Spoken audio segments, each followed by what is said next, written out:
Hi, hello everyone. My name is Haziel, and today we're going to talk about sculpting in Blender. I think this is one of the more fun tools in Blender, since I'm going through the letters for a challenge that has ended a long time ago, but I did not finish on time. I had to go through things that were important, but weren't as fun as using the cloth modifier or particles and other fun tools. So for today, we're going to talk about the sculpting workspace, which is completely empty. It doesn't have the basic things that you see in layout because it will only focus on the object and what you're trying to sculpt. Now, when it comes to sculpting for me, it's not as crazy and detailed as those people who create amazing portraits or characters. To me, sculpting is a way to enhance my textures or to create a texture out of nothing.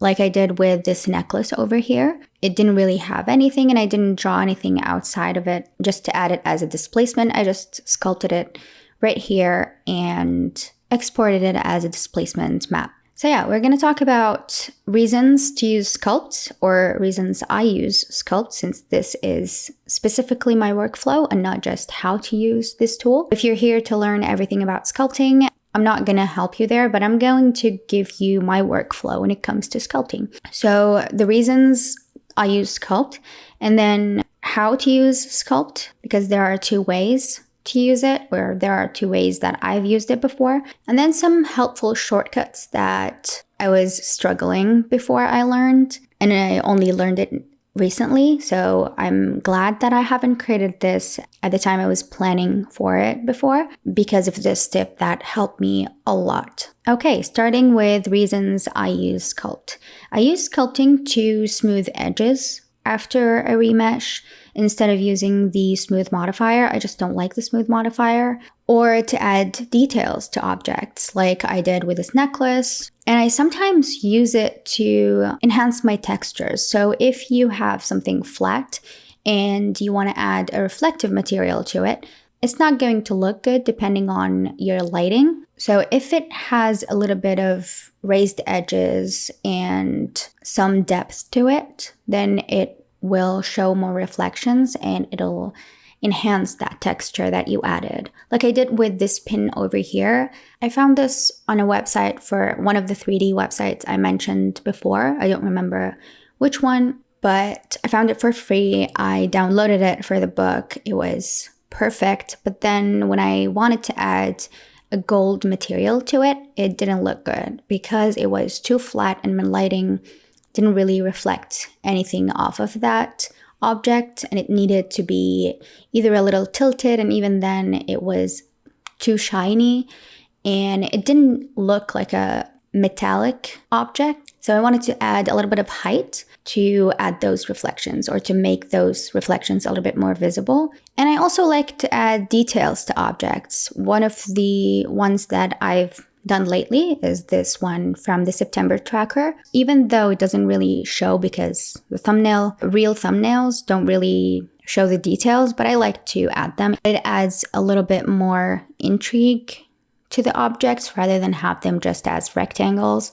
I did import these as objects from Illustrator, so if you haven't seen that video, I know it's one of the popular videos, even one of the most seen videos through Pinterest. So that's really interesting, but if you haven't seen it, that's a video where you can find out how to export SVGs or 3D objects from Illustrator to Blender. So I exported those OBJs from Illustrator to Blender using the inflate tool from the 3D menu in Illustrator. And then I felt like they were a little bit too flat. So I just jumped into the sculpting workspace in Blender and added those details. Without me needing to remesh them or do anything to them, they were just ready for sculpting. Because those mesh are really dense coming from Illustrator. That's why I don't always bring 3D objects from Illustrator, just because they're a little bit too dense.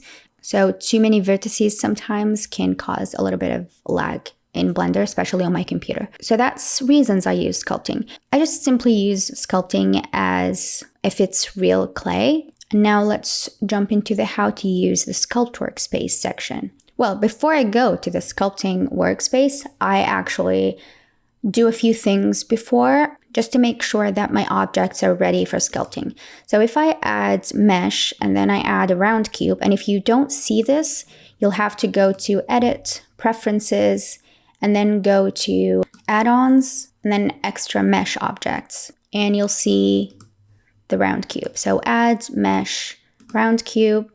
And the first thing I do is open the settings over here and change the radius from 0.20 to 1. And that will create a sphere. Let's hide the camera so I can see my objects clearly. And now instead of adding subdivisions in edit mode, I just add it in the modifiers section and you'll be able to sculpt. But instead of adding subdivision modifier, I add a multi-res modifier, which allows me to subdivide. And then I can either apply it, so whatever I sculpted is going to stay on the object, or I convert it into a displacement map that I use in textures later, or in the shader menu later. And before I even do that, I just do shade smooth, and it will smooth things down. Now let's add the multi-res modifier, or multi-resolution. And if you've noticed, this is my first time recording a video on Blender 4.2 to be specific. So if things are a little different in this video, it's just because of that. And if you can't download 4.2 for whatever reason, you can just follow with the latest that you have. It's just some menus are a little different, but I don't use anything that is specific to 4.2, I don't think. My workflow has been the same even in this new version that I have downloaded. So don't worry about that. Now that I have the multi-res, I can just hit the subdivide button and it should subdivide it for me. Now, if you look over here, you have 3 values rather than 2, like the subdivision modifier. In the subdivision modifier, you only have the level viewport and the render. But here you also have sculpt. So what you can do is reduce the level viewport if you don't want to have a slow computer once you get back to the object with the other objects if you have multiple.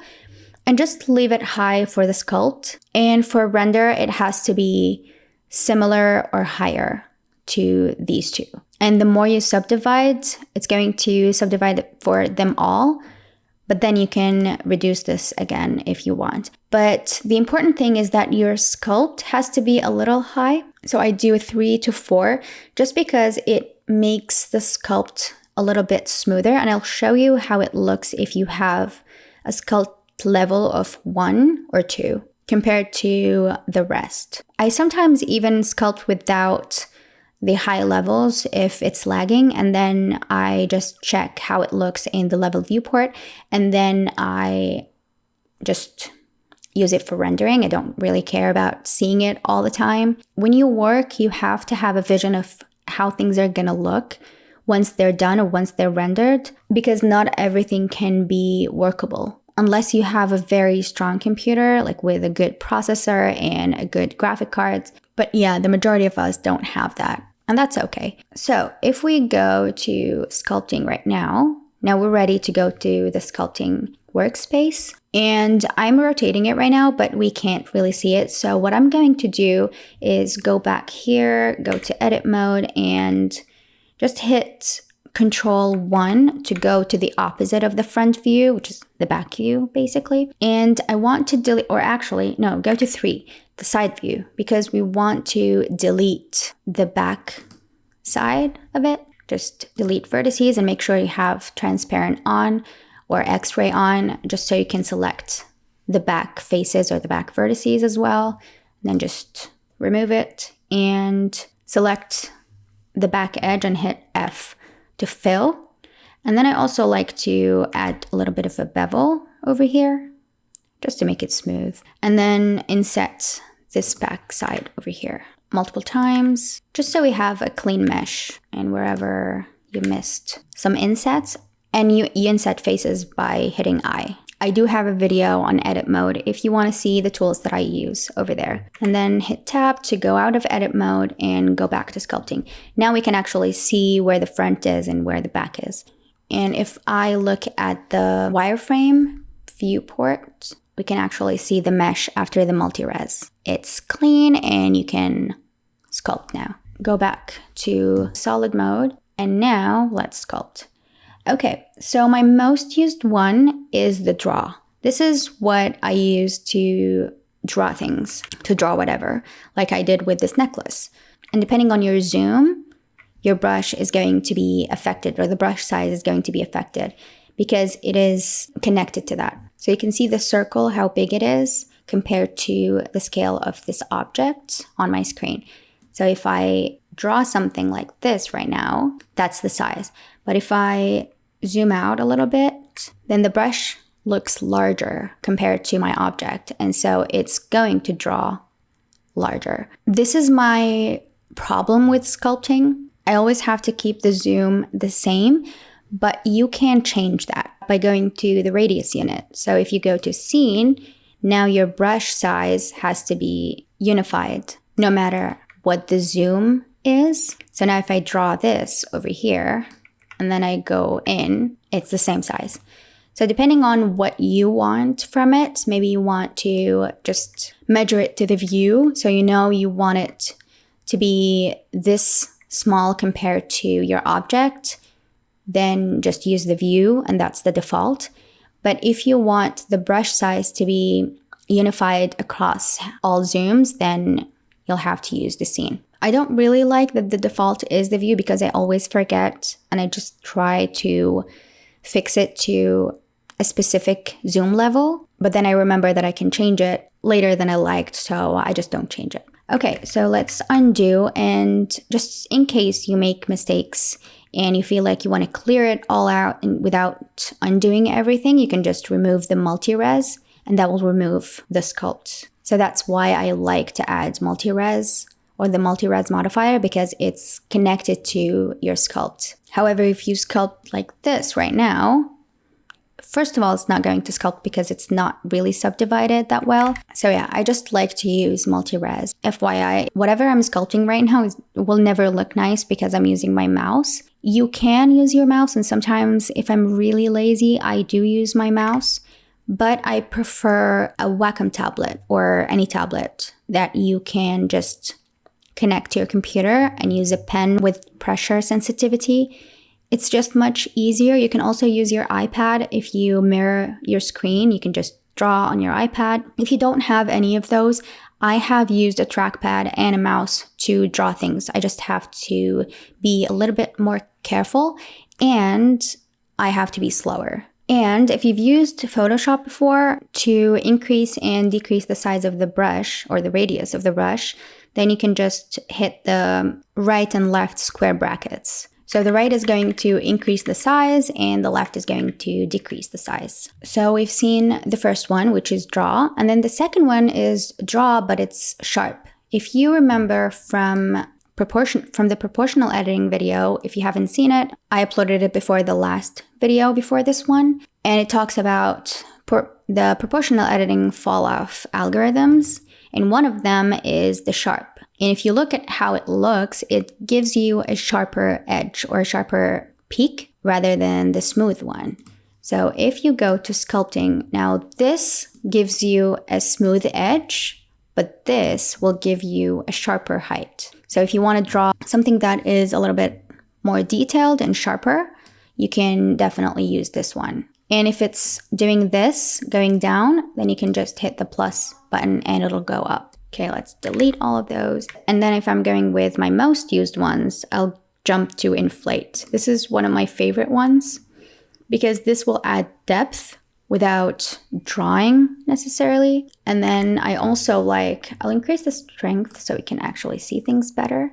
And I'll also subdivide it even more. And let's just keep them all at 4. So this will give me a little bit more detail. And you can increase the strength just to add a little bit more strength. I don't know the shortcut for this one, but it's definitely easier to just do it over here. And I also like blob because it's just much larger than inflate, and it adds a lot more detail. So if I have something like this, I just decrease it. I just zoom out a lot, and then I can add details like this. And it makes for an interesting shape rather than just having a regular half sphere. And then some other ones that I use is this smooth one. And this is what I use to smooth edges most of the time. So if you see the edge over here is a little bit sharp, you can just use this and smooth it down. And the higher the strength, the harsher it's going to be when it's smoothing things down. But that's usually what I do if I wanted to smooth an edge down. And it just blends it with the rest of the object. But now you can see there are a lot of curves, and sometimes I like that look because it gives it a more natural look. That's how clay looks. If you've never worked with real clay, just watch a video and you'll see how it really looks. Especially watch people who use polymer clay rather than just the spinner wheel thing with ceramic clay. That's pretty much all I use in the sculpt mode thing. I like the draw the most because it gives me more control over what I want to raise. If I want to raise this a little bit higher, then I can just add on top of it, and this will add a lot of height. Okay, so let's draw something or write something or whatever. So you can just write Blender. Well, it doesn't want to fit for Blender because I didn't really think this through. Okay, so now we have the word blend instead. We can subdivide this, make it a higher mesh. Okay, and I'll show you how it looks when we reduce this over here in the sculpt level. And you see how a level of 2 looks really bad? If you feel like your sculpt isn't coming out really smooth, then the problem is definitely right here, or your mesh isn't created for sculpting. So you need to figure out your mesh problems. Otherwise, it's definitely not enough vertices for things to be calculated. So if I just go to 5, then I can actually see the details that I've created. And render is just what's going to be rendered. And then the level viewport is what you see here. So if I bring this up, then I can actually see it better. Okay, so now what you need to do is either apply this, and if you apply it, it's going to be a part of the mesh. But we're not going to do that because that's easy. We can just do apply or Command A, but we want to generate a displacement map. But first I have to go to the shading viewport or the shading workspace. And then for me, it's going to look a little bit different because I created a default view for myself. But you can just change the workspace however you like and make it work for you. But the way it works for me, because the majority of my posts will be a vertical video. And even if it's a square, it can easily fit in here because it's going to be smaller than this. I just have a view over here, vertical view over here. And then I have my shader editor over here. And I have just a solid view over here. This is just to select things and then to see them over here. Okay, we can add a material for this. My material is going to look different. My principal BSDF is going to look different if you're not on 4.2. They changed it a lot since the 4 edition release, but it's the same settings mostly. We have to add an image texture. So if I go over here to textures, image texture right here, and then we hit new, and I'm going to just make it 32-bit float and make this larger for a better resolution. I just multiply it by 2, and then I'll call it displacement or disp map, and it's going to be just black. And this way we created a new image, and we're going to connect it to the base color even though we don't need it in the base color, but I just need to see that it's working, that I'm actually generating the texture. And let's go to the render preview. We're going to wait for it to update lights because I just updated my system. Okay, now that we get the render, we can see the black image. Now, if I go to the modifier, I can save the displacement externally, but what I do is go to the render view over here, go down to bake, and do bake from and check bake from multi-res. And then the bake type is going to be displacement because that's what we want right here. You can do normal if you want, but I found that displacement is the best choice for sculpting because you then get to control how much you want to displace something if you want to maybe dial it down a little bit. This is what I was using for these book reviews count, the little shape where I keep count of the books I'm reading. Okay, so once you have displacement over here, we can hit bake. And you have to select the image that you want to bake to. Oh, and one more thing, you have to have a UV map or you have to unwrap it. Because if you don't, it'll tell you that there is nothing to map those colors to. Right now, we don't have a UV map. So I can just do unwrap. Well, I didn't add any seams, so it doesn't look good. You can either do Smart UV Project. You click on U and then Smart UV Project in edit mode. And then you do unwrap. The default is fine. You can do it this way, or you can just select the edges, go to edge mode and right click, mark seam, and then select all with A. And now you can do U, unwrap, and it should unwrap it correctly for you. Now this back side where the seam is, it's cut and put over here, and then the same goes for here. Now when we go back to shading so we can actually see what's happening over here. You can also do the, what's it called, material preview mode, because in the long run, that's much faster for you to view your materials, but it doesn't show everything correctly. So if you have glass, it doesn't show it correctly and it's freezing. Cool. I'll come back to you when it's fixed. Okay, crisis averted. Now, if I go back to bake, I can click on my object, hit bake, and it should bake the displacement to this image. And it looks awesome. Now, if I disable this, well, make sure to disable it on your viewport and your render view, just in case, because it can render two displacements on top of each other. One is for the sculpting and another for the displacement. And that doesn't look good. So now, as you can see, it's flat, but we have a displacement map. And if I show the displacement map, make sure to save it.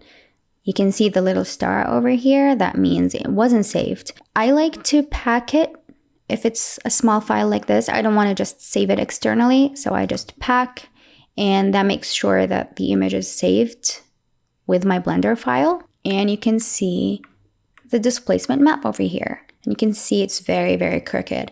But that's fine. Now we can go back over here to the texture and pull from the displacement. So we can search for displacement, and we want the regular displacement, and then put the color in the height. It's going to be a very high scale, and it's not going to look good because we don't have the same amount of subdivisions that we had before.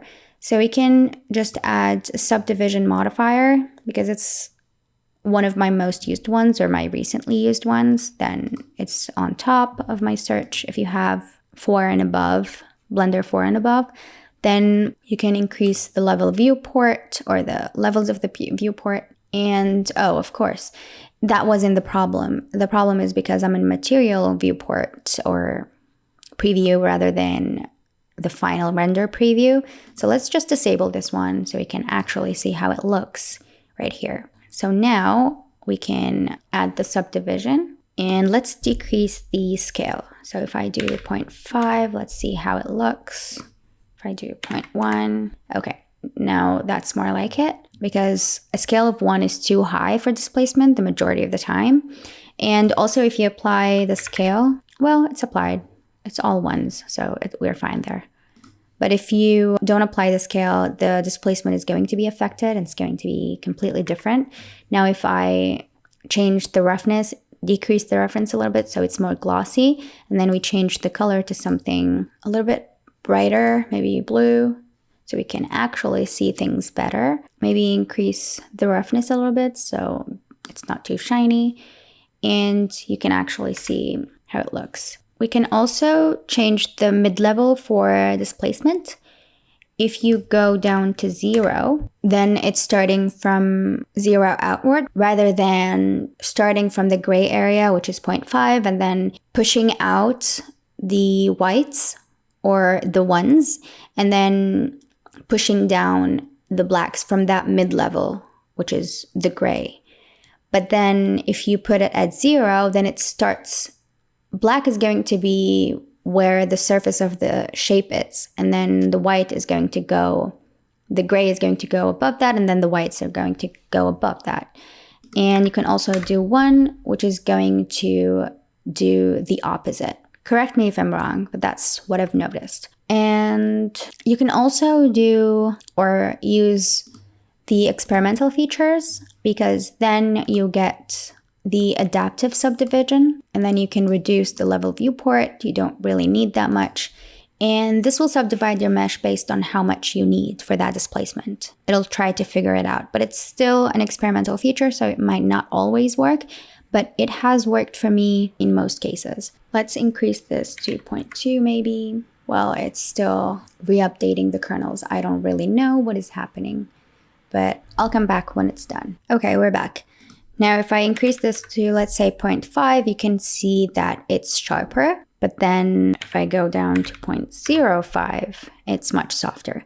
And this way you get to control your displacement, but it doesn't always look good when you have smooth transitions and then suddenly you're increasing the displacement too much. It will look a little bit off. But this is what I use it for. This is what I used for my necklace. I don't really use it that often just because I don't really sculpt that often or create detailed models. I usually outsource those from different websites.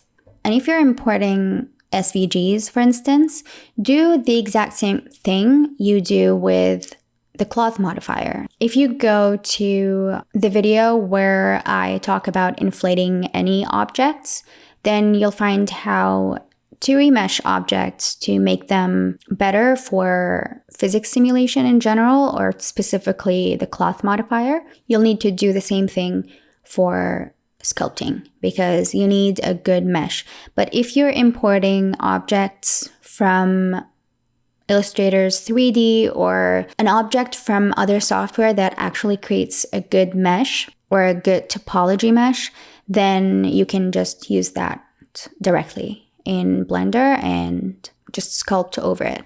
If I import an object right now that I've exported from Illustrator, I'll show you how it looks when you use the sculpting tools. So I have my object and I don't really need to do anything with this right now. We'll just go to the sculpting workspace and work on this one. And then finally, I'll show you the fancy shortcut that you can use to switch between objects. Okay, if I use the blob tool, I can just go like this. And it's immediately sculptable. That's a word. And you can do multiple things. And if I go to edit mode, you can actually see the mesh. It's a triangular mesh rather than a quad mesh, but it works wonders. So yeah. And with these, I don't use the multi-res modifier, but you can if you want, but you won't need much subdivision. So I just sculpt on top of it, and now the mesh is actually altered, so you can't really go back unless you undo. And beware that you have a limited undos in Blender. You can increase it in the preferences, but you'll need more memory for that cache to be stored. So yeah, you can just keep a backup and then just edit the other one. And if I change the material for the yellow one, decrease the roughness so it's a little bit glossy. You know what? I'm just going to delete everything because I don't know, there is something wrong with the materials. I've never really used Illustrator's imported materials or whatever because I don't think they're the right ones anyway. Now decrease the roughness. We'll actually start seeing something. This is just much nicer than this. Especially if you have a flat object and you do raise it a little bit, then it's going to give you nice reflections. Okay, now that we have multiple objects, I can select one of them, go to the sculpting workspace. You don't need to go to the sculpting workspace, just by the way. You can just go to it from here, sculpt mode. Just changing the mode is fine. You can still sculpt over here, but you won't see the settings over here. So you can just hit T and that will show you these settings over here. And if you want the ones from this side, it's always N. And the same one toggles it on and off. So you can just remove it or go back to it. When I turn on the subdivision modifier, it says not supported in sculpt mode. So it doesn't really work. You have to apply it for it to work. So you can just disable it and enable the multi-res. We don't have to enable the render view. And then you can sculpt. So if I sculpt like this, we know that it's using this object in sculpt mode. But if I go over here, well, actually, let's go to sculpting workspace just because it's a better view of this. Now, if I try to sculpt anything on the other object, it doesn't really work. So what you can do is either go over here in the layers in your collection and just hit this little dot and it'll switch to this object and you can sculpt on that object and it doesn't work anymore here. But there's a better way if you have a lot of objects over here and you just don't know which one is which, especially if I just, let's say I go into edit mode and then select all with A, and then I do P, which is going to give me the menu for separate, and then by loose parts, because I know this bigger object has multiple objects, so I can just say by loose parts, so whatever objects that are not connected to each other are going to be separated. And now we have a ton of objects. And this is not convenient at all when you're trying to sculpt multiple objects. So if I go now back to sculpt mode, what I'm going to do is hit Alt Q and hover over the object that I want to activate for the sculpt mode. So if I accidentally quit Blender because I hit Command Q instead of Alt Q. If you hit Alt or Option Q while you're hovering over the object that you want to sculpt, it's going to activate it. So if I hover over this and hit Alt Q, then I can sculpt that object right now. So if I go over here, I can sculpt that object right now. And it's one of the best shortcuts for sculpting. And I've been using it all the time since I've learned about it. Okay, so that's the only way I would use sculpt mode on any project I create. But if you want to explore a little bit more, then if you go to the tool that you're selecting, there is a ton of other settings that you can explore. One of the ones that I think is really useful is changing the stroke method. So right now this is on space, which is the default and my most used one, but I have definitely used line before. And line is just, well, we have to select this object right now. Line is basically a line. It draws straight lines and it allows you to be specific. It allows you to be more accurate with straight lines rather than just relying on your hand, especially if you're using a mouse. That helps a lot.